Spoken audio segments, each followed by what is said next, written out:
Hey guys, welcome back to another episode of the 20 Survival Guide. I am currently with my best friend Anton. Say hi. How you doing, guys? And why are we in Montenegro? Don't you in like a house here or something? Yes, I've been very lucky for the past 20 years. We've been coming here with my family. Yeah, it's actually gorgeous out here. Montenegro, I'd say, is quite like underdeveloped, underrated. No, a hidden gem.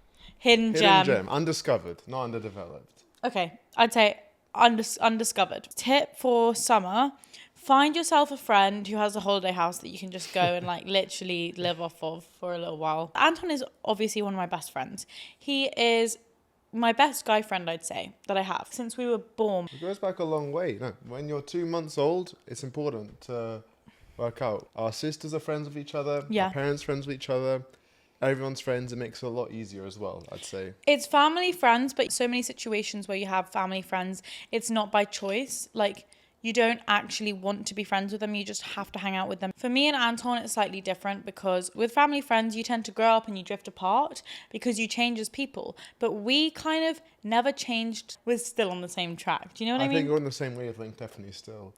But there is a question that has been lingering in my mind for a while. And I brought it up with him today. And I think we had to just podcast and discuss it. So I am here to ask you, after he's finished his bit, can you be friends with someone of the other gender? Because I personally think that you are my one only hope that I can be friends with someone of the other gender, because I do have other guy friends, but they're either not close enough with me to call them serious, actual, real friends, or they have had like an interest in me, or I've had an interest in them in the past, and it's not really a friends thing. And I think it's quite important to know this when you're meeting new guys or new girls and you're chatting to them and you might have intention to only be friends. But is that ever the case? Do you think you can really be platonic with a guy and a girl all the time? Well, I think it really depends on a lot of circumstances. And just for a quick background, I have a younger sister, which I think is a very important aspect of this whole relationship perspective. Also, I have not just Emily, 2 or 3 very close female friends who I've been friends with my whole life and also recently as well. And also I've had a girlfriend for the past 2.5, nearly 3 years. If you've been surrounded only by guy mates your whole life, you're going to have a different perspective on it. And I think we both know people who are like that as well. And I've been lucky because of my family. I've spent my childhood also growing up having this contact. I also went to a school without girls, a boys' school, so that made it quite difficult. A lot of my friends, apart from when you become 16, 15, 17, you start hanging out with more girls. There's no contact whatsoever. And that really makes a difference, and I notice it. Give me an example of what you noticed when you were at your all-boys school. Like, I went to an all-girls school, so I can happily and safely say the exact same thing. But when you were at your all-boys school, what did you notice that made it difficult for maybe not just you, but like your guy mates when not being in contact with girls? Well, for example, let's say the 3 or 4 of us would go out. There'd seem to be this expectation you have to impress or you have to pull someone. Whereas for me, because I was already not experienced, but because I had other friends who were girls, it was more just like, oh, we're hanging out with other people. Yeah. It doesn't matter what gender or what sex you are. It's more just more people. Great, you meet more friends. Obviously, then afterwards, you can still think about, oh, who do you think you like more, who you're going to flirt with. But the initial like impression is, oh, great, you hang out with more people, not, oh, I'm really stressed. I need to like make an impression, this, that. So I think I was lucky because it means I could just relax and hang out and make as many friends as I could with everyone. Yeah, I completely agree with that. I think from being at an all-girls school, I think that when we went out to meet guys, everyone would get really excited. And I don't have a brother. So like Anton, I'd say being around guys when I was younger definitely helped me not have that impression. The girls that went to an all-girls school are quite obvious. They're more boy crazy than others, probably because they never really had any contact with boys until now. Do you know what I mean? Which is also completely fine. But obviously, from our experience, I think I wouldn't have any other way. Yeah. I think it's great to be able to just be friends with everyone, no judgments, no stress. So having friends of the opposite sex is great because you can also ask for advice. You can learn more stuff. Yeah. And also have some annoying stuff like have Emily crimp your hair when you're 15 years old and piss you off or stuff like this. But that's all experience. Oh my I'm God, still angry about that. I think you I remember that. completely forgot about that. I literally tried to crimp your hair. I tried to straighten your hair. I probably even tried to curl your hair. And I'm not a now you've doll, got so long hair. So God knows what happened there. It's interesting that you say that you can be friends with someone from the opposite sex. Now, if we weren't friends from birth, do you think that that would still be possible? Or maybe the same level of ease to be friends? no, definitely not. A Why? Why is that? because let's say we met when we were 16 or 15 years old, all of our friends would be expecting, oh, they're Yeah. going out, oh, this, that. And it just makes it harder as well from peer pressure and so on. And also, I guess, when you're 15, 16, or whenever you are older, you already have a big group of friends. And it's harder to make really meaningful relationships when you're older. We're lucky that it started so long ago. But for example, as well, when I moved into Germany with my new flatmate, I kicked off really well with her, and now we're best friends as well. So I think as long as you're in a new environment, a new situation, then it's easier. But it's harder. Let's say you're at uni for 2 years and you meet another girl who you want to be friends with. That's a bit more difficult, I'd say. Why? I think it's just the expectation, just in general. Yeah. Let's be honest. Most guys have guy friends. Most girls have girlfriends. This is And true. this is the whole point of what we're chatting about. It doesn't happen that often that you have such close relationship where there is never any want or desire to make anything closer. And that's never happened between my 2 or 3 friends who I've had, and I really appreciate that. And it's very difficult. When that does happen, how do you work around it? Yeah. How do you work around it? Let's say you did fall in love with like one of your best mates. You are risking a lot there. Mm-hmm. You're risking a lot because you're risking that if it doesn't work out, it will never be the same again.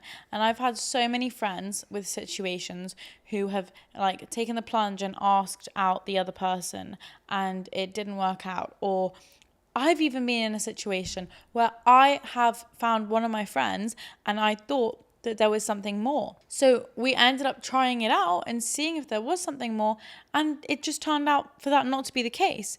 But now we're not really friends anymore because it's kind of ruined the friendship, and that is honestly something that you have to try and avoid because it's one of my biggest regrets, those kind of things. So you have to really think when you are in a situation where you have a friend and you think there could be something more there, you have to evaluate how important that friendship is to you. But then, Number let's one. say you have some feelings. Do you ignore it or do you stop the friendship? That's the problem. You're always going to be wondering what if unless you try. But then that's why you always go ahead and you risk the friendship. But I think you have to speak to your friends, take a minute, remove yourself from the situation and think, what part of this maybe is boredom? What part of this maybe is just caring for that person instead of actually like romantically liking them? So you can really evaluate whether what you're doing is, as you said, taking a risk because you really, really like them, or you feel this way because you're kind of just bored. I think a lot of the thing is people are bored or they are confused about their feelings because they've spent too much time around that person, let's say. I ended up FaceTiming this guy every day for about a month. He got into part of my daily routine. I love Sounds him like still. a relationship at that point. Exactly. Yeah. We basically started building a relationship without any label and then started liking each other through that. So every morning at like 10 o'clock, I'd call him and we'd be at our own houses after uni. And I'd be like, just chat to him like a normal relationship. Call him 3-4 times a day. That is not normal. Like with a friend, you don't normally end up calling them 4 times a day every single day for like 2 weeks. No. So it just escalated. And then on the trip, we ended up kissing each other. So we never spoke about it after that because we didn't really think there was anything relationshipy about it. But honestly, let's be honest. But you can make a mistake as well and carry on. How easy do you think that is though? Because once you've actually had like, let's say sexual contact with that person, how easy is it to go back? I've never put myself in that situation because I've been lucky and I've never been confused about my friendships. But I could imagine this would be a difficult thing. And for you, you said that finished the friendship for you. It finished the friendship, and there was nothing I could do about it because he also, like myself, realized that it was really hard to see each other in the way that we did prior to us seeing if it would work romantically. So that was just a bit of, I'd say, I don't like to have regrets, but I would look back at that and I would say he also agreed with me. He said, this is a regret because if we didn't do this, I'd still have my friendship right now. And this is the whole reason why it's an issue. It's a problem because you don't want to risk something. So in the long run, I'd say, how much does that friendship mean to you? Question. Should you have just spoken to him instead of doing the physical action? You said, hey, I think I may be attracted. What should we do about it? We did. But before... We did. Oh, okay. We did speak it out and we both agreed that we think we should try it. Oh, okay. Well, then... So it's then not fair my enough. fault. Then that was the smart thing to do. And if it didn't work out, then, yeah. It didn't wasn't work meant out. to be. And in reality, like, it was something I do regret because I regret now losing a friendship in a way. But at the same time, you have to go through some loss. You have to go through some hardship in life to grow. Like, growing is all part of learning from your mistakes. And I think I needed to make that mistake to learn this exact lesson, to be careful when you choose what best friends, if you are going to choose a person from the other gender that's your friend that you want to pursue, how close are you with that person and how badly would it be in your life if you didn't have them? Because I think, let's say you are so important to me. We don't see each other every day though. Let's say something was to happen, I could just ignore you, you know, like I wouldn't see you every day. But if you do see that person every day, it's a lot harder and it's a lot more risk on the table. Yep. Now you have a girlfriend. If you didn't have a girlfriend, do you think you'd have the same perspective? I'd say it was easier before I had a girlfriend. Because once you have a significant other, you need to make it clear to them what the friendship means. And it's difficult. It really is difficult. And there was some issues because obviously when a girlfriend comes in and they sees, hey, you guys are really close, you're really share a lot of each other, and especially when you're younger, you're spending a lot more time together, like sharing rooms, this, that, and you need to think about it, what the impression is. And I messed up and I made it seem that I wasn't considerate enough and I didn't make it clear exactly what was going on. And obviously you can jump to conclusions. So you need to be careful and it's difficult. But now that this is all sorted and made clear, it's great because now she is great friends with you and with my other friend. True. And it's blossomed now and it's even better. I think once the first couple of months is through and the boundaries are set, then it's perfect. But you have to be careful. And I think for you, this was similar or... Yeah, I completely agree. But I think girlfriends in general might be like, ooh, are you sure it's just friends? Where do you think that comes from? There's a reason why girls get insecure about that. If everyone thought that you could be friends with someone from the opposite gender, then being friends with me, for example, wouldn't really be as concerning for your girlfriend. But also, you should ask the question, should you be friends with the opposite gender? Well, what value does that bring? Well, I'm going to say that I think it's helped my relationship so much. Because, A, you learn how to behave respectfully and treat other people as nicely as possible. When you're with your lads or with your friends, sometimes you kind of forget how that is because you're so used to them. Whereas I see you once every couple of months, you realize, hey, sometimes you shouldn't say that stuff, you should be considerate. And also I learn, I've helped you through some difficult times, you've helped me, and I think you get a better perspective. And even now, sometimes when I've had issues with our relationship, I speak to people, I learn more. I think that's great. And usually there's more perspective when you cross the gender barrier. I think that's a great point. I think when I was in my last relationship, my ex did get slightly, I would say, maybe jealous. Once he met you, he realized you weren't a threat. It's not good to be a threat. Like, it's not cool. No. I think if that is an issue, you should instantly bring them to your other friend and make it clear exactly what's happening. So whether that be you invite them to come for a drink with you two, just make it clear. The worst thing is having this person in another city who's just an idea of someone else who could be a threat. That's the worst thing. The best thing is to make it clear as possible through meeting them, to lay the boundaries and to show that I'm only friends with you because you're a decent person and we get along all three together. I think there's enough trust where I don't think it's an issue. But of course, they have their friends, you have your friends, and you need to think about it as well. But I'd say for me, it was more the issue because I was so close with you and so on that I think it's also a little bit more, I'd say, pronounced for guys. Do you think you have more girlfriends like myself than your other guy friends? I think I was just through situation. This just happened. I think if they were in my situation, they'd be just as good friends with you and everyone else. That's just how it happened when we were growing up. I think I'm very lucky for it. That's why people always get into the argument of, should you send your kids to a mixed school or should you send them to just an all-girls school, right? Because that fundamentally comes from also many things, but a lot of it is to do with socializing with the other gender so that it's not weird for you in later life. Do you agree? I think it should be encouraged as early as possible. And I think it's just normal. I mean, the whole of humanity, there's not really been a separation between, only guys can hang out with guys, girls hang out with girls. I think it's just pretty normal to hang out with people around you. And I think there shouldn't be too much stress put upon it. And also, if you are a guy who doesn't have lots of friends on the other sex, it's not a big deal either. Yeah, or a girl. I don't think it's a deal breaker in anything. It's nice, but I think it's just something which is how it is. And going to university is also a big difference. Yeah. Once you move, or whatever you want to do after school, once you moved on, you have the chance to meet a lot of new people. And also, once you're older, you have more say in who your new friends are. Yeah. And also, I would recommend living with girls.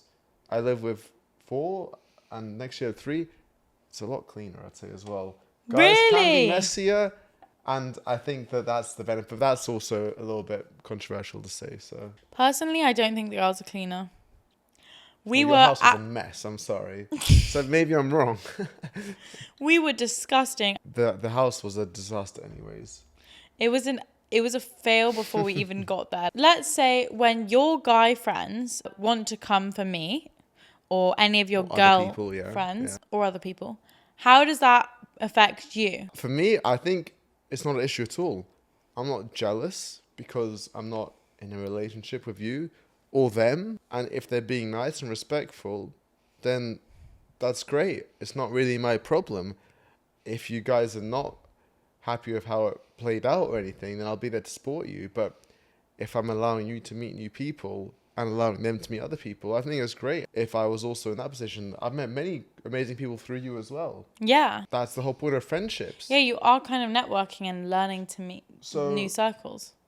Obviously, it may be a little bit awkward, like the day after, be like, they got with them, whatever. But we're all grown up. Let's be honest. How do you see it? I don't see it as bad. I just see there's some points where I think, okay, well, like, there might have been people who've come up to me who I think want to be my friend. Really? They don't want to be my friend? And why do I think that? Maybe girls in general have more of like a innocent or just wholesome perspective on it, whereas guys are looking for something more. Well, I'll put it this way. I think you can trust me and you can trust that I pick my friends who are not the type of people who will put you in bad situations and not be nice to you. Yeah. So I think, if anything, it's a good thing that you meet people through your friends because it's like a one-step security type of thing, you know what I mean? Like, yeah. If I met someone through your friends, I know, they're friends of Emily. Emily likes them. It means they're respectable, they're decent, and they're probably quite smart and funny as well. So even better.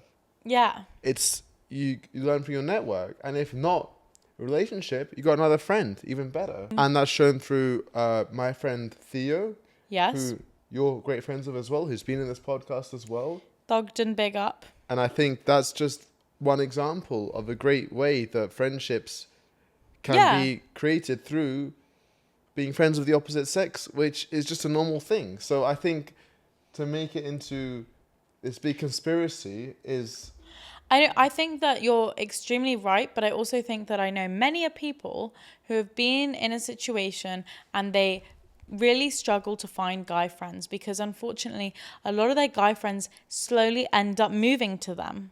And then they lose these people who they thought were like they could confide in, like the way we confide in each other. And that is where it becomes a problem. That's where it gets sad. You start losing your guy friends because they just seem to want something more. That's something you can't predict, and that's something you can't control. Emotions are emotions, and I think that's just how it is. Okay, so here's a question. I have two parts for this question. Okay. Number one, you are obviously have a strong opinion on this topic, but what do you think guys are thinking in their head when they are trying to move to a friend? Well, I think the number one thing in people's heads is what happens if it goes wrong. Guys as well? I think so too. And you plan for what goes wrong, or what goes wrong, you lose the friendship. And especially difficult if the friendship is part of a big group as well. Yeah. For me, this was an issue. Not an issue, but I thought about it. My girlfriend and me were in the big same friend group. And you always think, well, what if this didn't work out? It'd be pretty awkward. We all lived in the same block in the first year, and then in second, third year, we lived in like 2 or 3 houses, all 3 of us. What happens if it goes wrong? And you should think about that. And I did. And I thought, well, we're all democratic and smart enough to just work our way through it, unless it gets really toxic or something, which I don't think it would. But it's easier said than done, though, to just work through it if it was to Luckily, get bad. I haven't had to deal with this. So It's maybe easier said than experience will tell. I also think that when that is the case, it's quite impossible for your one friendship group to just be friends with both. People are going to choose sides. Of course, people will choose sides, and it was discussed already. I have been through situations where I've definitely had to choose sides, and it's nasty for the friends as well. That's why I think, like, from this situation, my stance is still really conflicted. I'm not 100% sure I can give like a complete answer like you. I'm not sure that everyone can be friends with someone from the opposite sex.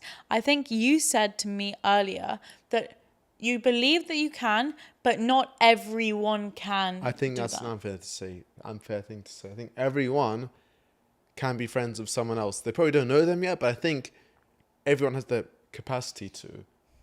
And a lot of people don't, a lot of people do, but I think it's like saying some people can never be in a relationship. That's not true. Everyone can. I think you need to find the right person. And for friendships, obviously you're not looking as hard, but I think everyone has the capacity too. No matter if you're a bit of a shy, quiet guy or you're some like laddish, whatever, I think everyone can do it. And obviously there's judgments and there's controversy, but from my experience, it's only made me a more well-rounded and experienced person. I love that for you. And also, you get more friends to go on holiday with. Perfect. So I think the moral is, if you're going to be in a relationship and your other half is friends with lots of people from the other gender, like, you just need to start by reassuring them and having great communication. By, as you said, which was a great idea, invite them out for a drink. Get to know them. Get to know them to show that they're not a threat. But you don't have to be friends with them, as long as you're friendly and you understand that they are a nice person. Obviously, if they're not nice, then maybe you should rethink. Along the lines of that, a lot of girls tend to be worried that, let's say, friends-wise, you get involved with a friend of the other gender. Do guys talk badly about girls? Because I know a lot of girls who are afraid to go there with a guy because they would talk, to their lads' mates in quite a laddie way. Do you experience your mates talking about girls like that? And do you shut it down, or do you go along with them? Well, yeah, I think there's always some lad chat. And sometimes people say stuff which isn't nice. But you should be aware of it, and you should obviously question it sometimes. But I do get questions quite a few times, being like, hey, you and Emily, did anything ever happened? This, that. Really? Do you now? And I just say, well, we've been friends forever, and that's just how it is. And sometimes people be like, oh, you're very pretty. And people say, oh, but why wouldn't you do this, that? Well, would you do that to your sister, to your mum? No, you're friends with... That's a bit weird. No, you're right. Just because someone looks nice doesn't mean you have to go for them. I agree. Plus, I think I know Emily too well, and I know that sometimes you can be a little bit too overenthusiastic. That's the nicest way anyone's ever put it for me. So yeah, Anton knows me too well, but he just knows that like there's just absolutely no way that it would ever go there. He's like, I know every single I have part. a little bit sympathy for your exes, but also they are in the wrong. I'm just as bad, so I can't speak. I've honestly had people ask me that before. Is there anything there with Anton? Are you sure? Are you sure? And I'm like, obviously not. It then gets me frustrated to be like, do you not believe that you can be friends with someone of the other gender? Because you're constantly questioning this rather than just accepting it, which makes me realize that there are so many people who think this exact way, which is why this is such an important topic to talk about. But I do remember when I was little, and I'm baiting myself out here massively, I think I was around, I'd say about 12, 13. Okay. And we were good friends. I was hanging out with a bit of an older crowd, like a couple years, and they all started getting boyfriends. It was the time where everyone started to get boyfriends. And it was really cool. I was so obsessed with wanting a boyfriend just for the sake of wanting a boyfriend. I didn't even specifically have an interest in anyone. I just wanted to parade around to my friends and be like, I have a boyfriend, This is a fitting in thing. Yes. Peer pressure. Peer pressure, probably. Okay. So, like, I wanted to look like I had a boyfriend cool like everyone else. So I think I remember you were one of my only guy friends at this time. And I met up with you once. And I actually remember what I was wearing. Like, I remember this day so well. So whether you believe that I'm talking crap or not, trust me, I'm not. I'm not doubting you. I'm just struggling I to remember going to you and being like, hey, Anton, do you want to be my boyfriend? And I sometimes have told people this to this day. What an and I find honor. it. Oh, I know. You said no. Oh. I remember this so well. You were like, Rejection. you like got so uncomfortable. You were like, what the hell? Absolutely no, sorry, Emily, I don't find you that in that way. And I was like, oh, okay, cool. Like, I guess it's not that easy to get a boyfriend. Like, I was You like, can't just oh, ask. you can't just ask. I think I maybe felt a bit like, oh, I'm going to have to try a little harder, like for someone, Get on Tinder or something. But now I look back at it and I'm like, I'm so glad that you didn't actually think about it in that way, because I was doing it because of peer pressure. I was desperate to have someone so I could be like parading around with. And you can understand that, right? When you're younger, you have peer pressure and it's like that. Mm-hmm. I didn't actually see you in that way. So it's still completely platonic. Now I look back at it and I see it as almost a test, that you passed the test. It's beautiful now because I think we have this friendship that's evolved over so many years. And I hope that people can experience something like we do. Have friends with someone from the opposite gender so that I can always call you up when I need you and be like, what's the guy's perspective on this? And it just helps me so much to know that like you're always going to be protective of me, but with boundaries, knowing that you're my friend. I know you're always there for me like a brother. I'm there for you like a sister. And it's just beautiful because, sisters and brothers by choice is something that's quite special. And I really hope that you guys do get to experience it. My last piece of sentiment for this episode is for you to give a girl some advice. Let's say a girl thinks that this guy wants to be her friend, but really he doesn't. She doesn't know it yet. Like just normal friend. Yeah. Okay. She just met him. She wants to be this guy's friend. And she thinks he wants to be her friend. But he doesn't. And he wants something more. And she soon starts to realize that. How do you suggest she approaches the situation without making herself feel uncomfortable? How do you sit down and tell that person that, like, you just wanted to be their friend? And do you think you can go back to being friends after he wants to be more than that? Well, I'm a big fan of simplicity. Sometimes being a bit too direct. Maybe this is my German side, but I'd say it how it is.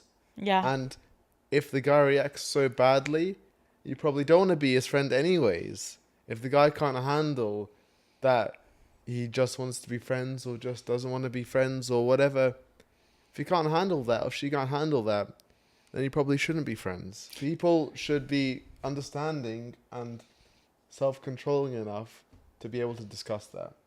I couldn't agree more. I think we're adults now and self-control is a massive part for, relationships, life skills, so much more. And a lack of self-control can be A, embarrassing, and B, have some bad consequences. So Yeah.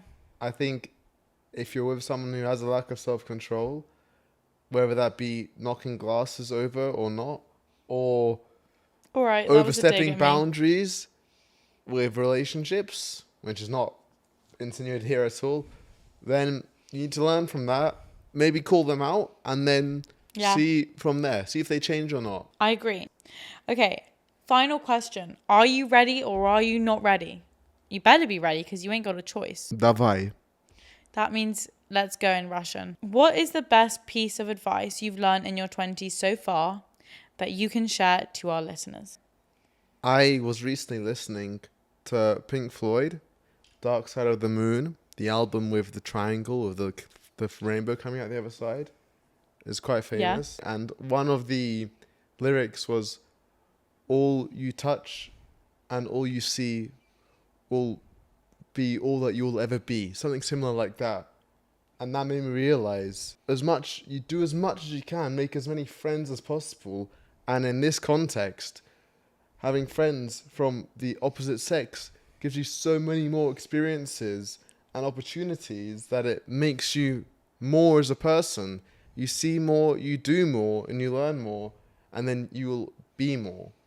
And I'm not a very philosophical guy, but that sounded relatively smart, so I'll shout myself out. I absolutely love that, and you put that so well. You pulled that together very fast. We've had a couple of Aperols as well, so... Yeah. So you're also the company that you keep, so make sure you keep yourself around good company with good people who want to be your friends, who maybe want more than that, but just make sure you know where you stand, and don't shift your boundaries for anyone else. You know? Preach. Okay, you've been a very insightful podcast guest today, and I honestly never thought that I'd have you on, just because I thought you aren't a man of many words. You're very direct. Once you think about something, you can't really elaborate on it enough that it would be a good insight to have on a podcast. You'd just piss me off with not speaking enough. I think you were smart by not warning me. You know me well enough. I do. I think we're always going to have our friendship because, number one, at least to myself, it means a lot to me.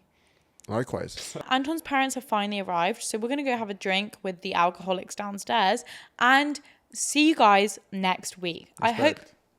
Respect. I hope you enjoyed the episode and lots of love. Have an amazing rest of your Wednesday and rest of the week. Bye. Take it easy.